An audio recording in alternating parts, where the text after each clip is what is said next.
Hey everyone, welcome to another episode of the Director's Chair Network. I am the host of this season where we're covering Michael Mann. It's been a spell. Just for context. I moved across to Canada. I'm now back in my home. I don't want to dox myself for those two people that will listen to the show, but I'm back in Western Canada, above Seattle, if you want to get down to brass tacks. So it's back in the house that we own. I'm very excited. We were gone in Ottawa for a couple of years for a military posting, or as you Americans call it, we were stationed there for a couple of years, but I'm back on the West Coast now. Probably going to finish my military career here, but I'm definitely retiring here because we own our home here, and I'm in my garage now. So the garage is it's not messy, it's just busy, so there's no dirt. It's very organized in its own crazy way. But yeah, I don't have a studio background, and I admit the house in Ottawa had a little bit of a nicer aesthetic in the background. But if you're audio listening, you don't care. Also, you might notice I'm flying solo today. It's okay. I had a host lined up, and bless their heart, it was funny. We went back and forth on dates. They were sick, and then I had busy things at work happen. And today was supposed to be, I think, attempt 4 or 5 to record, and for some reason they're not here, and it's okay. Life is busy. Life gets complicated, so I just invited them onto a different podcast episode at a different time. Hopefully, they'll be able to show up. So the show really kind of does have to go on because I don't mind pulling back the curtain a little bit. Just in a couple days, I'm going to be recording the last film so far of Michael Mann's filmography that he's released, of course, at the time it's recording, Ferrari. So I have to, I'm really, how should I say, I'm a stickler for recording within like the order of the films released. I don't like to record out of order. So I've recorded every episode in the order I've watched the films. And yeah, and I just got to get this done. I can't record in 2 days and not have this episode sort of recorded, give my thoughts on Michael Mann's filmography and the journey of me watching it. And again, for a tease, I will be giving a bonus episode, or whatever you want to call it, where I will rank the filmographies of Michael Mann, from least to greatest. I did the same with Edward Zwick, and I thought that was great. A fun little exercise to talk very, very briefly on each film and tell you, the audience, as to why I've ranked what I've ranked, where I've ranked it. So yeah, Michael Mann released this film in 2015. It's called Blackhat. This is the first time I've watched the film for this podcast recording. And for Michael Mann's films, I've done that with a couple of them. I think it's been the recent ones, like Miami Vice was a first time watch. Public Enemies was not. Blackhat was. And this came out in 2015. I just looking back at the timeline of my life, I always do that. Like, where was I in my life at this time? Why didn't I watch this? I was certainly aware of this film when it came out. And I think some of the criticism I have regarding this film is probably the same reason why I never saw it at the time, or even 10 years later. And I probably never would have seen this film had it not been for my Michael Mann journey. Now, first off, Blackhat is considered an action thriller, according to Wikipedia, is what it's under. A guy's in jail named Chris Hemsworth is the actor. He portrays a convicted hacker. Yeah, he's offered clemency for helping track down a dangerous cyber criminal. The U.S. government would like your technical advice on this. In exchange for that, we're going to furlough you. Right out of here. You sign that on the last page, and we'll get you processed. You'll wear an ankle bracelet and be accompanied by a U.S. Marshal. Your computer access will be restricted. If you want to study the whole document, you can go right ahead. I can come back in a month or two.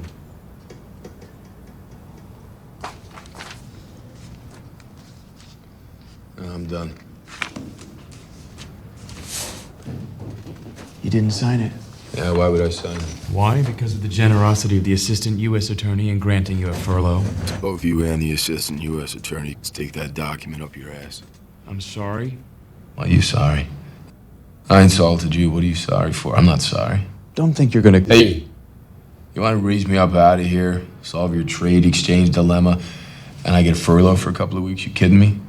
You have any idea how much progress you're gonna make on a strike this complex without someone like me? Zero. This isn't a negotiation. Well, I just made it one. You want me to pass this upstairs. My assistance results in the identification and the apprehension of the guy you're after. I want you to commute my sentence. I come up empty, you toss my ass back in the can. Those are the terms. Guard. Interview's over. And that cyber criminal goes by the title Blackhat, which is, it's like black hat, white hat. Yeah, exactly like that. Like the Westerns, cowboys, right? The black hat are the bad guys, the white hat are the good guys. Okay. The original title for this film was Cyber. All right. And remember there was that film that came out in 1995, I think, called The Net with Sandra Bullock. And then there was the Angelina Jolie movie that came out in the 90s too called Hackers. Those type of films, and this one, Blackhat, the idea of cybersecurity, cyber issues, it's kind of boring. It's a boring premise. Now, what cyber-terrorism can do is crazy. It's insane. And this was 10 years ago. So even in the last 10 years, the idea of what, now with AI, of course, like, don't even get me started. The idea of what cyber crime and infiltration can be and do is harrowing. Harrowing? Is that the word? So there is a lot that can be explored and digested. I think James Bond did a cyber film, did they not? I can't remember which one that was. So using cyber terrorism or cyber threats within a film is always going to happen. I mean, the government agencies being hacked or hacking into it, for information. So making a whole movie about the idea that, hey, we've got this this Hong Kong nuclear plant has gone into meltdown and the coolant pumps have exploded and overheated and this caused this big thing.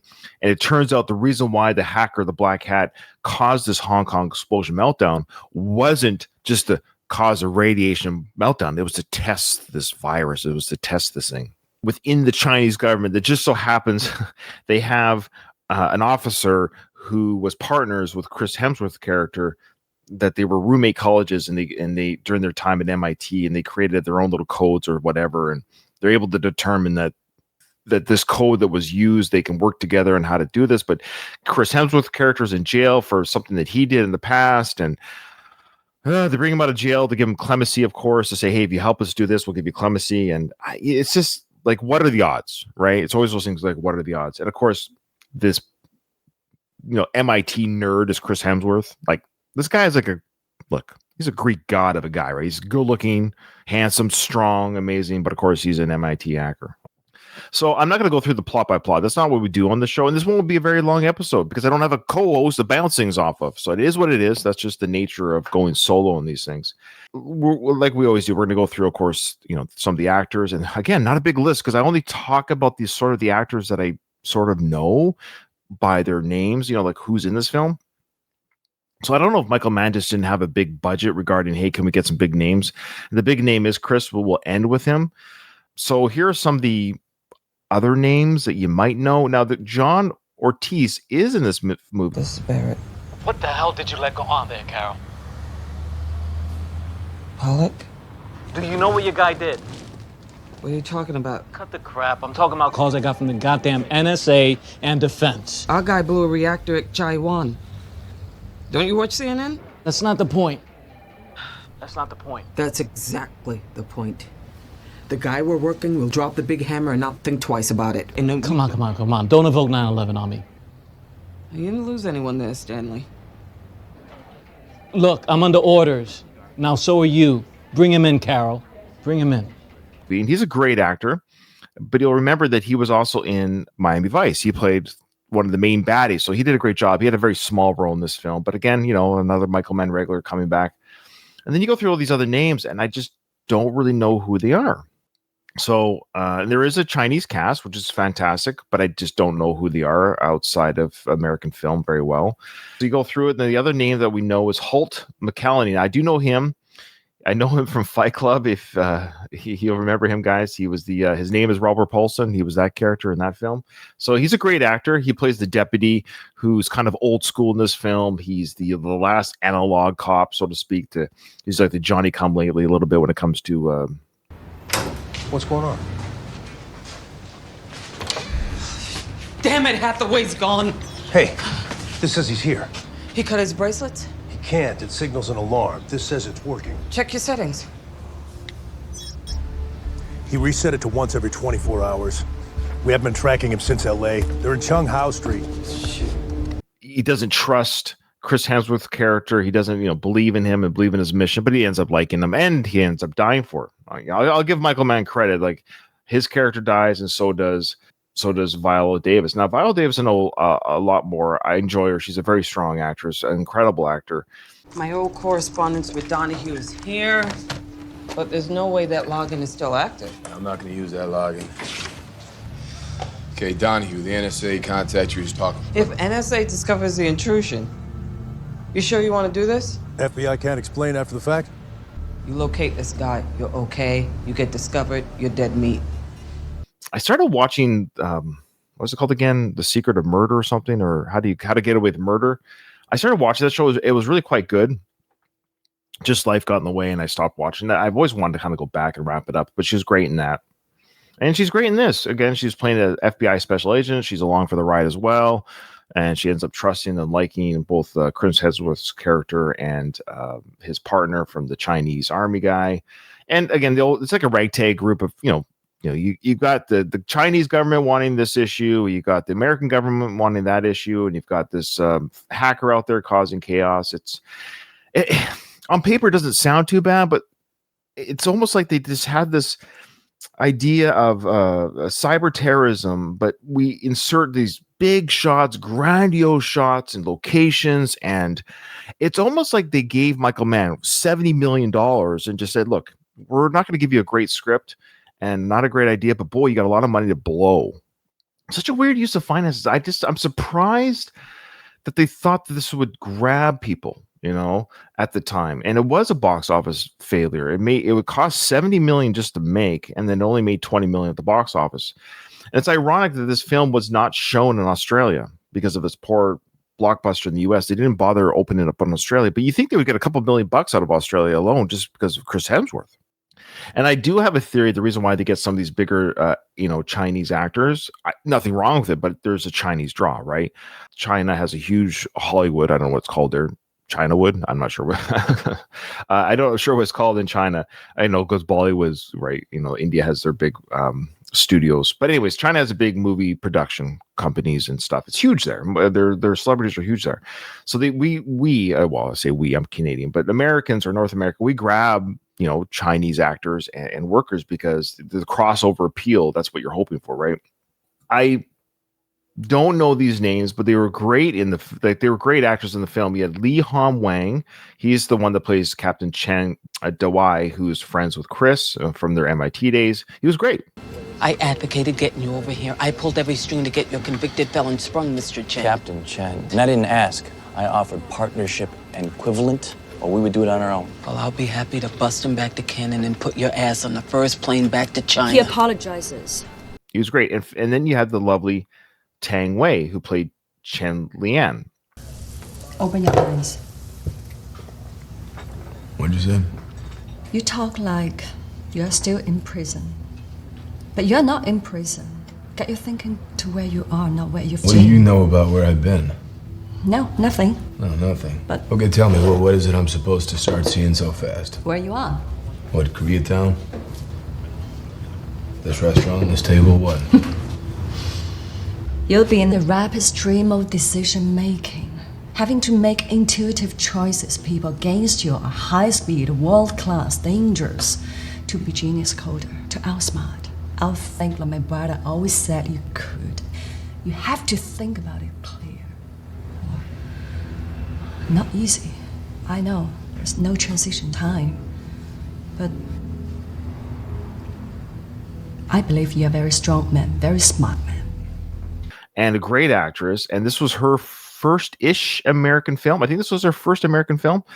She was in a film that I remember being curious about. It was actually her first film called Lust, Caution, directed by Ang Lee. And I remember this film kind of making waves at the time because of its, it's an erotic, what do you call it, thriller or mystery movie or whatever it was. It's like the title Lust, Caution. But anyway, she was in that. That was her first film.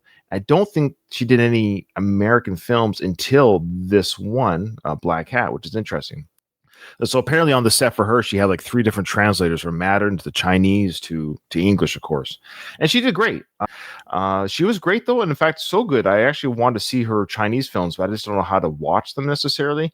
And then I saw Less Caution. I'm like, oh, yeah, Ang Lee. He's an interesting director. So put that in the ever-growing column of directors to add to the list, because he's done some great films that I really quite enjoyed that I would love to reinvestigate. And then later films that I haven't seen. So this is what I mean. This is why I love doing this. Kind of a side tangent. It's the reason why I love doing this Director's Chair Network is I'm picking directors that I've enjoyed over the years at times in my life, maybe not their whole careers, but I'm like, oh yeah, there's a spread of films like Michael Mann and Ed Zwick both had kind of a spread of films in a certain timeline that I really enjoy, but they did stuff before and they did stuff after that I didn't follow or go back to. And that's what I'm doing with Terrence Malick. It's the same idea. There's films that I enjoyed of his in the spectrum, but then I stopped watching, not because I don't want to watch Terrence Malick films anymore, but just life happens and you kind of just move on to other things. And this sort of force feeds you or forces you to watch their films or watch their complete library. So yeah, this movie Blackhat is, again, I would not have seen it had I not been doing this podcast regarding Michael Mann and his films. So the bad part is the script isn't very good.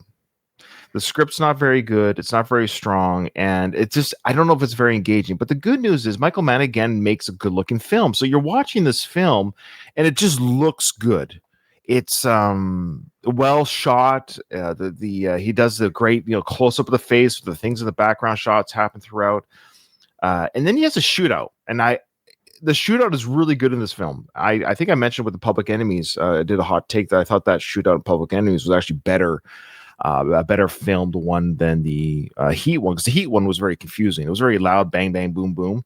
Again, Michael Mann does it again. He does it again with Blackhat. So it's almost like, hey, I did it with Public Enemies, I did it with Heat. He really likes his guns and he loves his shootouts, and we get it here.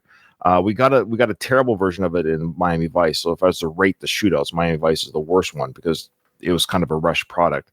But this one was really well done. Again, it totally is what you call it, inserted. It doesn't really feel like it belongs, but it's there. It's fun. It's well shot. It's cool.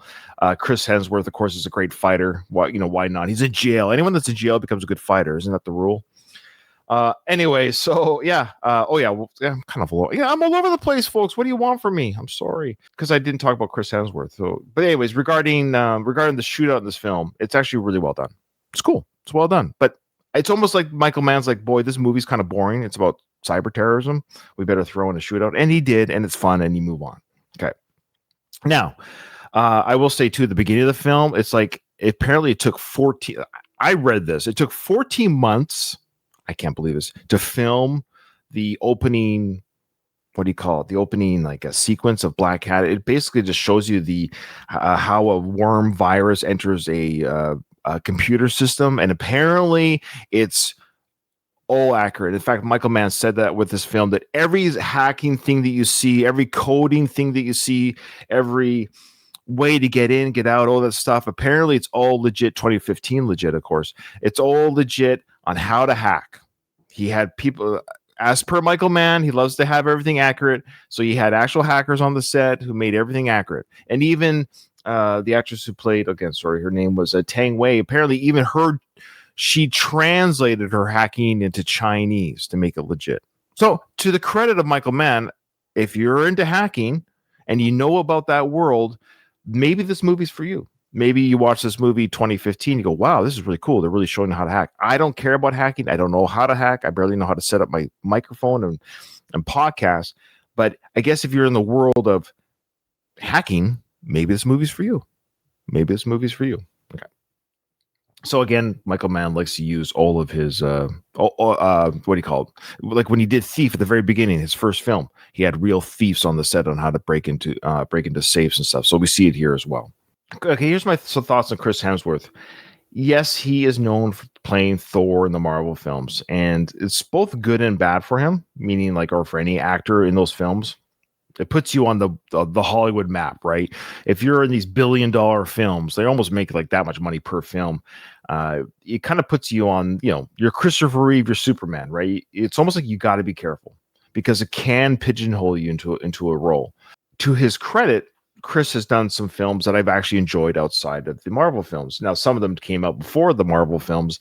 One of my favorite science fiction comedy horror films was one that came out in 2011 called Cabin in the Woods. A great film. Actually, that came out after Thor. So he was in between Thor and the Avengers when that came out. He was also played Captain James T. Kirk's father in the original Star Trek, or not original, sorry, the 2009 Star Trek film directed by J.J. Abrams. He did a great job playing that. I thought he did a great job. And other films that he did that I quite enjoyed. I even enjoyed the Snow White and the Huntsman. I thought that was fun. I thought the remake of Red Dawn was just fun. Yeah, don't at me, folks. Okay. I still haven't seen the movie Rush. That's directed by Ron Howard, another director I probably will do on this network because, again, I think he's a great director and interesting films. He kind of had these films that were in between his Thor and Avengers, and they weren't great. Like, again, the Snow White film and the Huntsman, he plays Eric the Huntsman. It's a fun film. It's harmless. Look, I'd rather watch that than Blackhat again. Spoiler alert. I'd probably rather watch Red Dawn again than Blackhat again. So he's in Blackhat, and to Chris Hemsworth's own credit, he thought his acting could have been better. He probably wasn't working with the best script. Yeah, and then he did this other movie called In the Heart of the Sea. It's like some sort of sailing one. And then he did a sequel to the Huntsman movie, which I actually didn't see, called Winter's War. So funny enough, I never saw the sequel. And then he played the kind of goofy secretary in the Ghostbusters film with the female cast. I will probably the best part of that movie was him, the male. Then he did more Thor. So I think for a while there, he kind of just started going back to a lot of Thor stuff. Then he did a movie which he's great in. Now here we go, folks. If you haven't seen this movie, go see Bad Times at the El Royale. That movie is so good. So good. It came out 2018. He plays the bad guy, I believe, in that one. So Chris is a great actor. He just has to get the right script. Yeah, and then I still haven't seen Extraction yet. I haven't seen that one yet. And there's a sequel that actually came out as well for that. I am one of the few fans, but I love Furiosa, a Mad Max saga, the prequel to the Mad Max film. I loved it. I thought it was great. I thought he plays a bad guy in that. I think he should tackle more bad guy films or more bad guy characters because he did a great job in that playing. I forget the name of his character, but he was so good in that. Anya Taylor-Joy was great as well. Boy, I love her too. So anyways, I like Chris. I do. You know, I'm man enough to say that he is a good-looking guy and handsome and strong, and I think he's also a good actor. But I think he was miscast for this film because he just doesn't look like an MIT guy. Like, no offense to my MIT nerds who listen to this podcast, but you probably aren't sitting across from him in your class. He's just too darn good-looking, too darn strong, and just the idea that he's in jail and the way they pull him out of the cell, it's all kind of hokey. The way he makes him look like some sort of like badass, like this guy's dangerous. Like, okay, he knows how to create code. You know, I don't know why he's so jacked, but he is. Yeah, he's like a super fighter. He's like James Bond-esque. I don't know. I don't understand that part. I don't understand why he's so good at fighting. Great actor, a slight miscast for the film. I think Chris probably liked the idea that he was working with Michael Mann. I think that was probably his draw. He's like, look, I'm doing a film that's not Thor. I'm doing a film that's not like an action per se type film. It has a little bit more acting in it, more dialogue in it. I think he probably thought he could flex, no pun intended, a little bit of his acting muscles, a little bit more. I mean, the whole movie poster literally says Chris Hemsworth, Blackhat. And it's a bit of a miscast. It's a bit of a mismarket. People are like, what? Is he a black hat? Does he wear a black hat? I don't get it. Maybe they should have called it cyber. I wonder if that would have pulled in a couple more dollars. Who knows?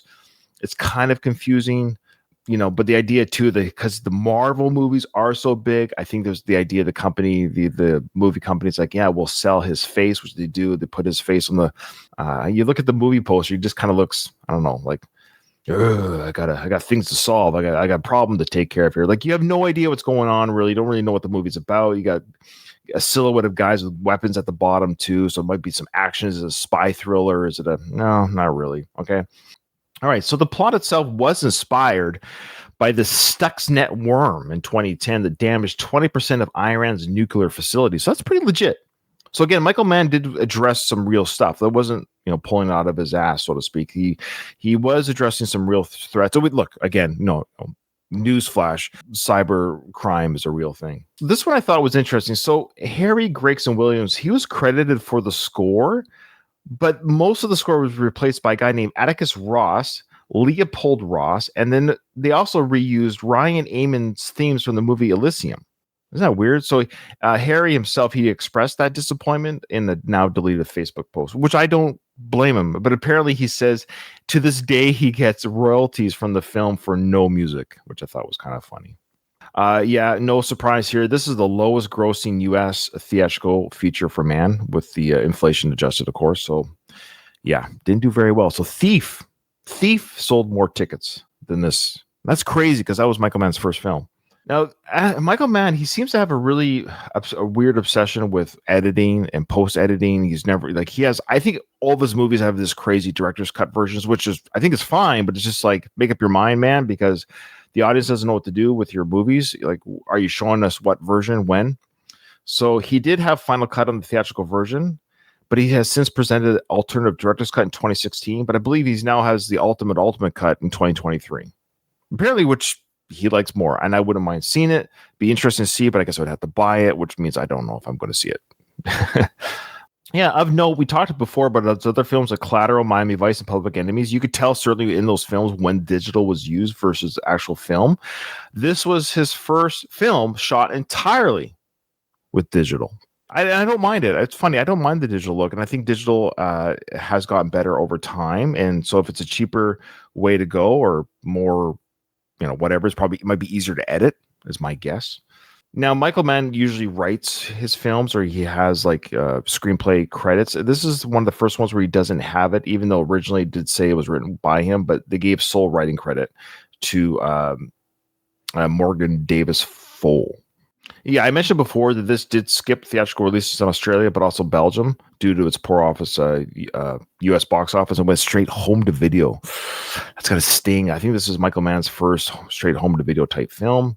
All the terms and the hacking terms or whatever, authentic. Apparently again, I'm not a hacker, so I don't know. If you're a hacker, let me know in the comments. How authentic was it? But according to Michael Mann and others, it was authentic.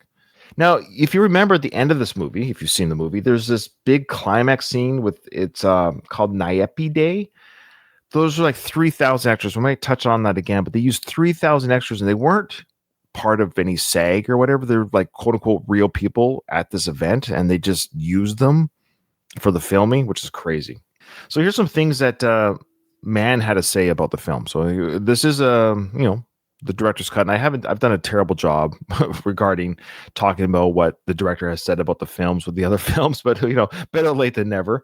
Because I did a really good with Edward Zook, his filmography, because he actually released an audiobook or a book about his film. So I just drew literally from his words and in his voice. So it was kind of nice. Michael Mann doesn't have a book like that, but I did a little bit more digging. So I got some quotes here regarding Michael Mann's own words. So as I speak, I'm quoting Michael Mann. Okay. So he said that the core idea of this film was the film is about the fragility of the world we live in and how one line of code can change everything. That's true. It's kind of scary. Again, that was 10 years ago. Just think about when the power goes out in your home, how much it upsets the world that you're in, right? We just had the power go out in our home the other day for 5 hours. It's crazy. And yes, everything's hooked up to quote unquote the internet. And it just takes a line of code to wipe the power out of a city off the grid, right? You can cause a lot of chaos. Yeah. I don't want to give any hints to our enemies out there. He goes on to say regarding the hacking realism, he said, we had NSA level consultants. Every keystroke, every line of code you see is authentic. On Chris Hemsworth, he said, I needed someone who could be both a physical threat and intellectually credible. Chris trained with MIT coders for 6 months. Holy snooze fest. Can you imagine doing that for 6 months, training with coders? So again, Chris put himself in there. I like the idea that Michael Mann is saying we need someone who's both a physical threat and intellectually credible, which again, Chris fits that, but I don't know if that's needed for the film. But then again, they made the film be that way. Yeah, you get what I'm saying. They didn't have to. Yeah. Michael Mann did say this on the theatrical cut, which I think is the one I saw. I don't know. I did see it from speaking of a pirating or whatever. I did watch this on did I see this on some films? Folks aren't available on my 20 streaming services that I own. That's so stupid. Like we have like 20 streaming services, which ends up being more than our cable back in the day, but you get the point. I just don't remember where. Actually, no, wait, I think I did see this on Prime. So don't at me, Michael Mann. But I don't know what cut it was, is what I'm saying. I just saw what was ever available in streaming. But he said this. He goes about the theatrical cut. Man says, it's an aberration. I made one major shift after test screenings, then changed my mind again. See, he always changes his mind. Then he talks about the director's cut pacing. He goes, now he says that he opens with the soy hack instead of the reactor explosion, which gives the audience time to understand the stakes before the spectacle. Interesting. Now, yeah, this one's going to be interesting. For all the Michael Mann films that I've done a snippet from the soundtrack from YouTube. So I pull like a song from the soundtrack from YouTube, and then I put in the intro and outro of the episodes. It adds a little bit of a panache to the episodes. So there is no official soundtrack release for this film. So it'll be tricky when I edit this. How do I do that? Because Michael Mann says the score is a hybrid of 4 composers. The company Legendary owns it, and I didn't get a fight for a release. So there is no official release. He does talk about Tang Wang's role. He said, Leanne is not the love interest to Chris Hemsworth's character. She's the co-protagonist. In the director's cut, which I saw, her agency is clearer. Fair enough. But guess what? 2 good-looking people like her and Chris, guess what they do, folks? They make love, and we get to see a nice little love scene. Nothing graphic, but a little bit of grinding, a little bit of up and down, as they say. Now, he did talk about the box office failure, Michael Mann. He says, I don't make films for opening weekend. Heat Bomb 2, he said. 10 years from now, people will find Blackhat. Hey, 10 years from now is now, Mr. Mann. It's 2025. I found Blackhat again, so there you go. Maybe it's true. And our listeners might find Blackhat again. Go watch it. It's not a horrible film. I should make that clear. Again, if you're into hacking and you're into computers, this might be for you, right? If you like Chris Hemsworth and just want to look at a good-looking guy for 2 hours, this movie's for you. If you like beautiful woman, then the co-protagonist is for you.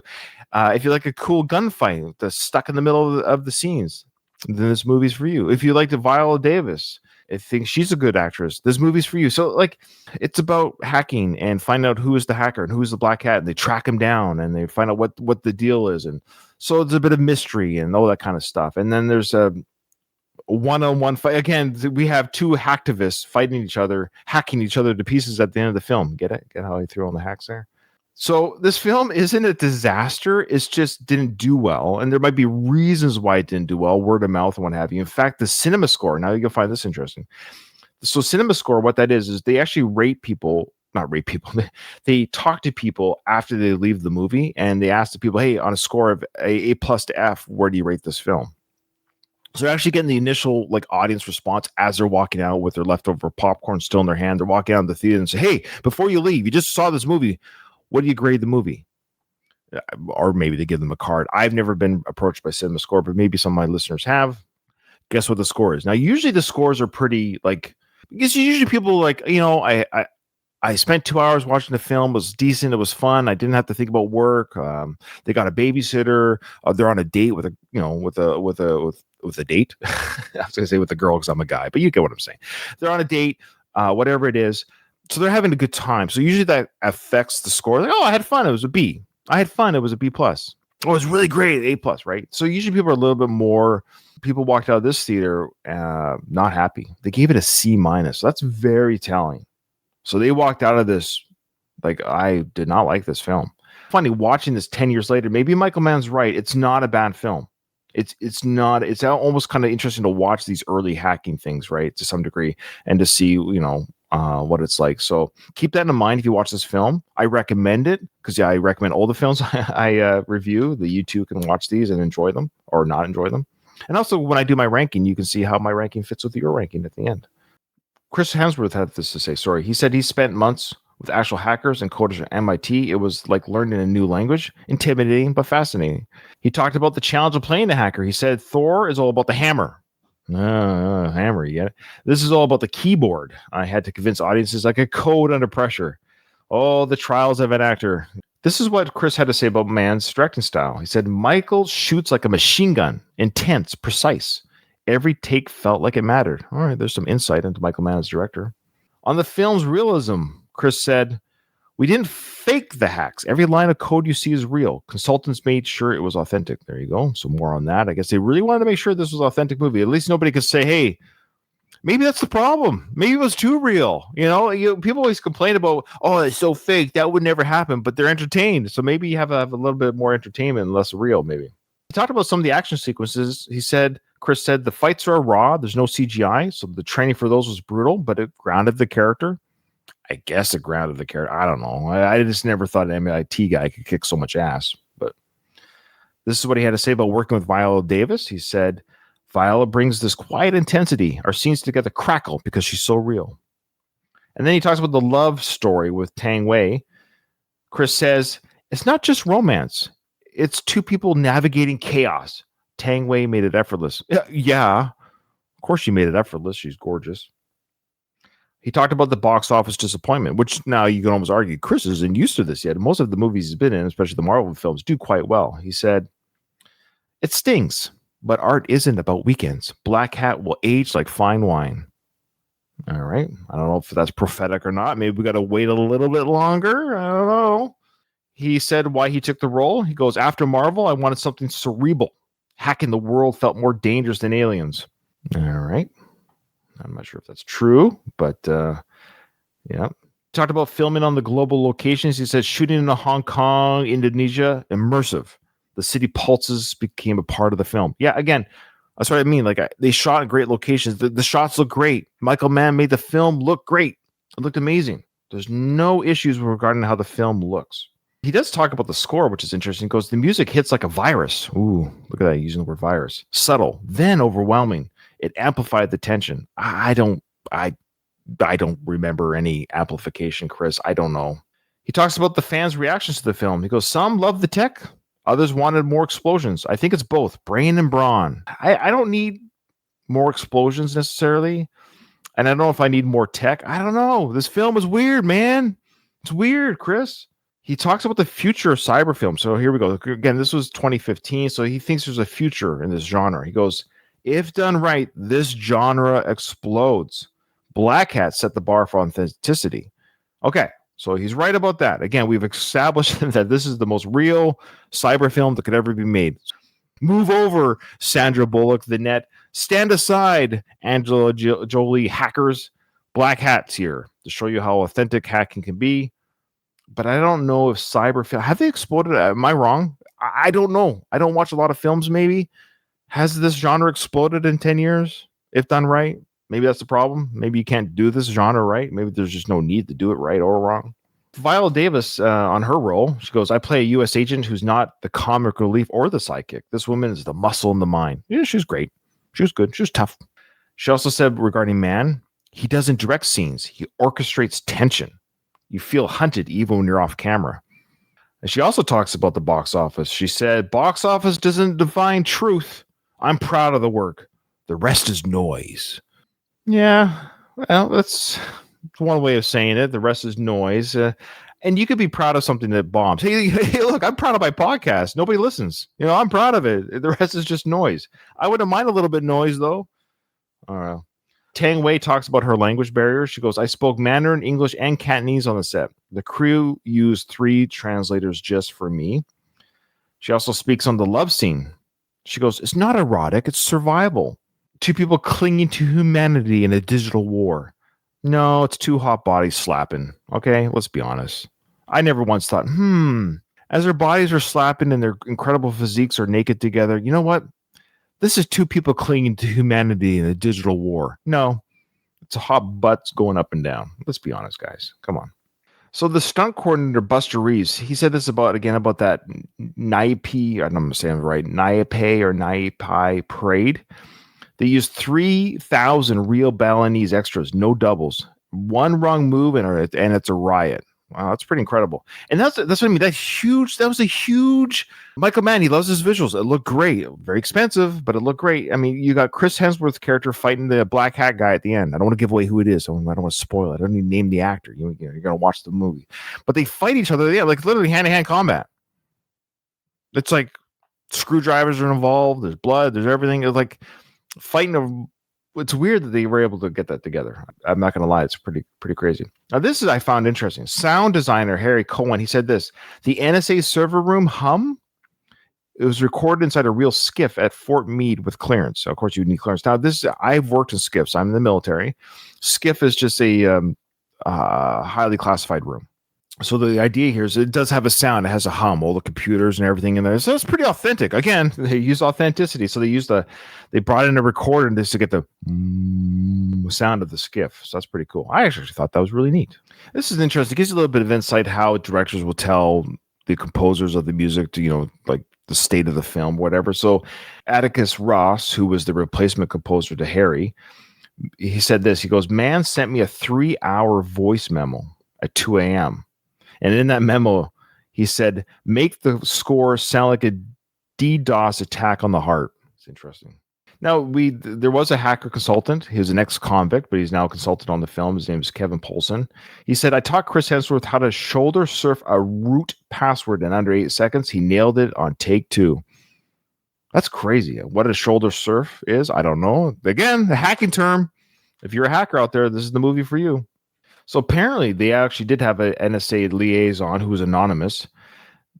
They actually vetted every frame of film. And there's the RAT deployment scene.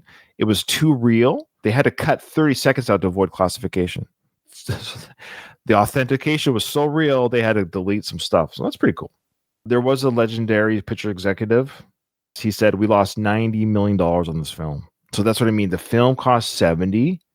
It made 20, but it shows you that there's a lot more involved with, advertisement, things like that, post-production, things like that. So they lost 90 million. It's so crazy to me that Michael Mann even gets a movie after now. His next movie is Ferrari. It's crazy they even give this guy money anymore. I love Michael Mann. I love his movies. Like, I enjoy the looks and they're fun to watch, but they just Michael Mann just, he's like, "I made a film and you're going to can you imagine pitching this? Hey, I'm going to make a film about computers. You're going to you're going to lose $90 million because of it." So Michael Mann wrote the execs a handwritten note. It goes, "Art is long, box office is short." Interesting perspective, but oof, $90 million is a lot of money. So some of the scores came in. Rotten Tomatoes gave this 33% approval rating, 4.9 out of 10 on IMDb. Metacritic gave it mixed or average reviews. The common criticisms were Hemsworth was miscast. Hey, they're following me. I thought that before I read the reviews, guys. Chris later said about his own performance, "I didn't enjoy what I did. It felt flat. An attempt to do what people might want. I don't think I'm good in that space." So yeah, Chris, you can't play computer nerd. You're miscast. There were some positive reviews. New York Times said it's a spectacular work of unhinged movie making about bodies versus machines. I don't know if it was unhinged. I don't know who this person is. Another positive review from the LA Times. Satisfactions are surprisingly old school, despite high-tech premise. Well, yeah, but that's Michael Mann's filmmaking. He's really cool that way. Again, it looks good. It's like, I give it an A of looks. It's a movie you could almost watch quietly. Finally, Michael Mann did say on the negative reception towards the film, he says, "It's my responsibility. The script was not ready to shoot. The subject was ahead of the curve. Some thought it was fantasy. Wrong. Everything is stone cold accurate." So there you go. A little bit too smart for the audiences, and that could be a problem. And maybe that's our own fault. People always clamor and say, "We need more realism. We need more realism." And then when it comes down to it, they get that realism. And people are complaining it's too real. It's too boring. So I don't know. It's interesting that Michael Mann did get, I'll say this. So Michael Mann loses $90 million to Legendary Pictures. And that was 2015. 8 years goes by. He did 3 movies with Universal. That was Miami, Vice, Public Enemies, and Blackhat. Now, Miami did okay. Public Enemies did okay.